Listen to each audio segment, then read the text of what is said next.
Hello students, welcome to my channel. আজ আমরা আরও একটি প্যারাগ্রাফ রাইটিং নিয়ে আলোচনা করব। প্যারাগ্রাফের টপিক তোমরা অনুমান করো, এখানে পয়েন্টস দেওয়া আছে। চলো আগে পয়েন্টসটা পড়ে নিই, তাহলে অনুমান করতে পারবে যে কী বিষয়ে আমরা প্যারাগ্রাফ নিয়ে আলোচনা করছি। প্রথমে আছে হিন্স কি আছে, ভেরি ইউজফুল, খুব প্রয়োজনীয়। ব্রট she change in the field of technology. She change মানে যখন এটা এসেছে, মানে এর প্রয়োগ যখন থেকে ঘটতে শুরু করেছে তখন কিন্তু ভীষণভাবে সব কিছু পাল্টে গেছে।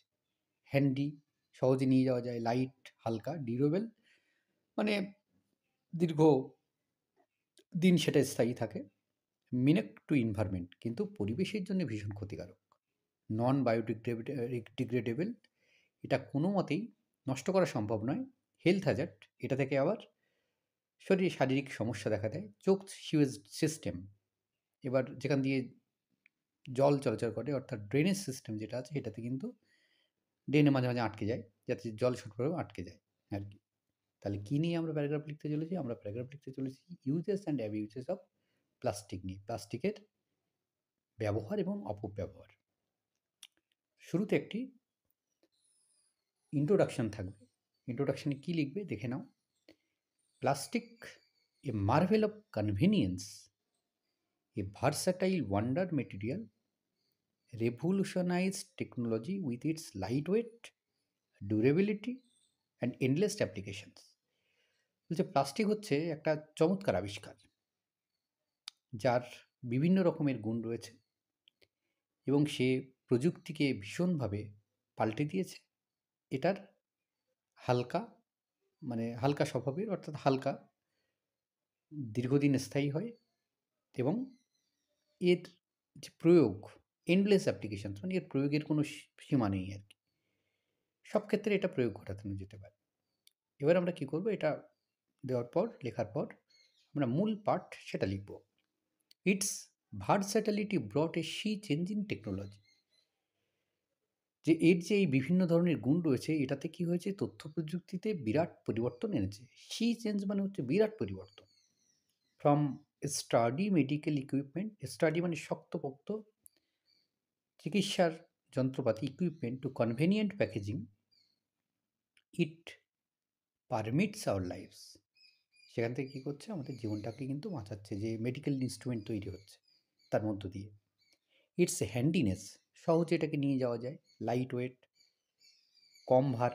ডিউরেবিলিটি, দীর্ঘদিন থাকে।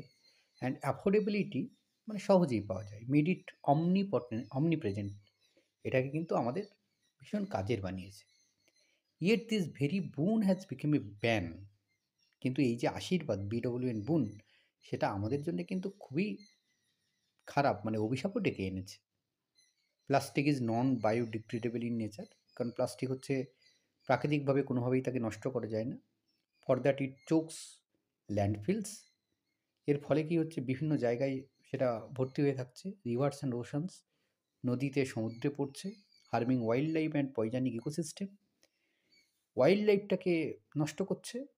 ইকোসিস্টেম যেটা রয়েছে সেটাকেও কিন্তু দূষিত করছে। And entering our food chain, আমাদের যে খাওয়ার তার মধ্যে কিন্তু প্রবেশ করছে। Marine animals mistake it for food, সামুদ্রিক প্রাণীরা এটাকে খাওয়ার ভেবে খেয়ে নিচ্ছে।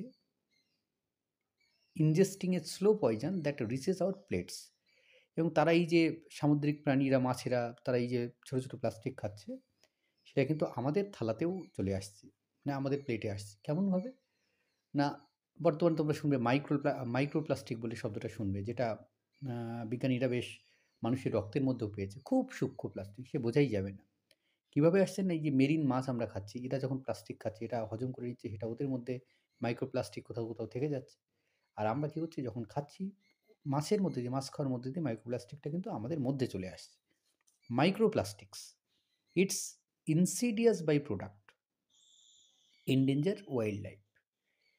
প্রোডাক্ট হিসেবে কিন্তু বেশ ইনসিডিয়াস, কিন্তু এটা ওয়াইল্ড লাইফের ক্ষেত্রে ভীষণভাবে ক্ষতিকারক।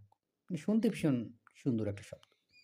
And potentially pose health hazards, এটা কিন্তু আমাদের শারীরিক সমস্যার আরও একটা কারণ। Its production and disposal are major polluters, মানে এর যে তৈরি হচ্ছে বা এর যে ডিসপোজ করা হচ্ছে, নষ্ট করা হচ্ছে, সেখান থেকেই দূষণটা বেশি হচ্ছে। বার্নিং প্লাস্টিক স্পিউস টক্সিক ফিউমস, যখন আমরা প্লাস্টিক পুড়িয়ে দিচ্ছি তখন কী হচ্ছে, সেখান থেকে ধোঁয়া বেরোচ্ছে, বিষাক্ত ধোঁয়া।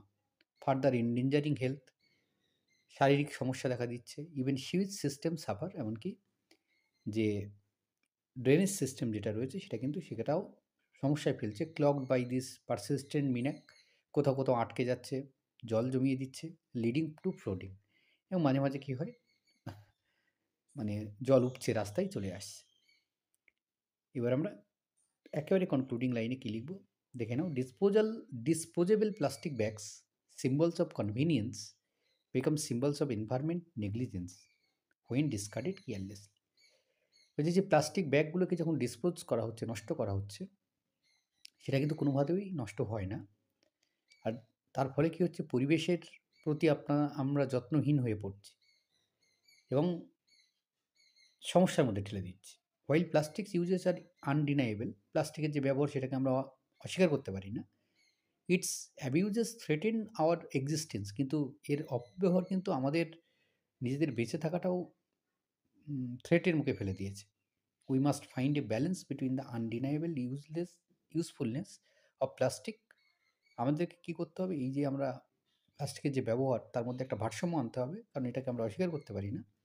And the responsibility for its proper disposal and recycling, এটাকে আমরা কী করতে হবে, সঠিকভাবে ডিসপোজালের চেষ্টা করতে হবে এবং যাতে রিসাইক্লিং অর্থাৎ পুনর্ব্যবহার করা যায়, পুনর্ব্যবহারযোগ্য করে তুলতে হবে। Lest this wonder material became our ultimate downfall.